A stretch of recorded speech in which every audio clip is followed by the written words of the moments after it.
Hello, I'm Jeremy Sassano, and this is an analysis for the Introduction to Sociology class for the fall semester of 2022.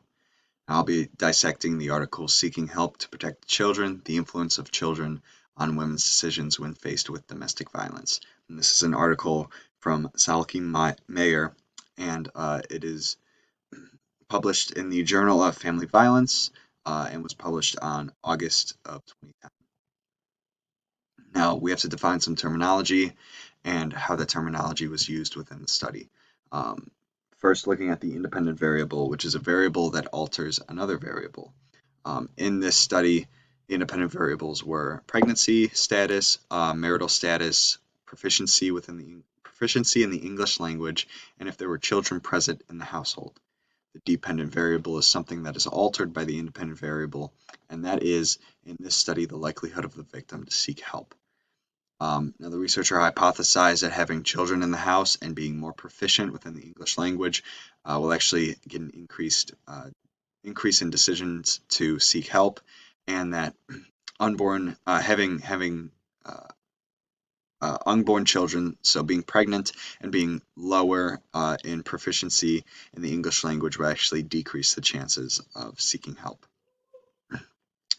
So for this study, they used the International Violence Against Women Survey, and they conducted this via telephone call on 6,600 women between the ages of 18 to 69 in Australia.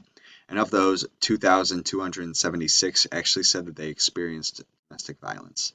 There is ethical concerns with this, as there is no written informed consent, and it is unknown if verbal informed consent was given. It was also unknown if the subjects were granted anonymity and confidentiality. So what they actually found was that pregnancy status, marital status, and English proficiency actually had no significant changes in decision making. What did, however, was having a child within the house. Women were more likely to seek help. Now, something about this study then a sociologist would be interested in is they actually had measured educational status as well and how that affected seeking help. And they actually found that higher educational status led to a increase in seeking help.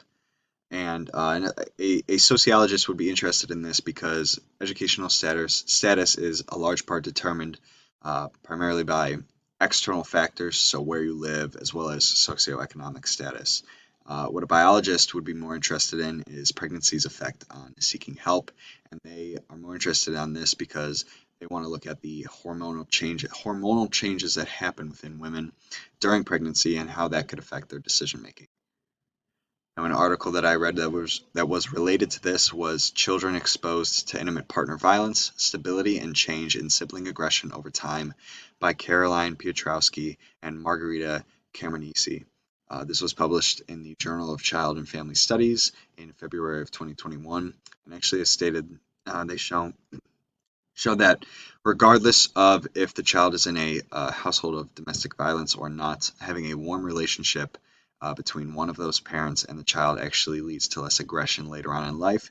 And this is important because it shows that there is potential to eradicate the intergenerational family violence that happens around the world. These are my references, and thank you for listening.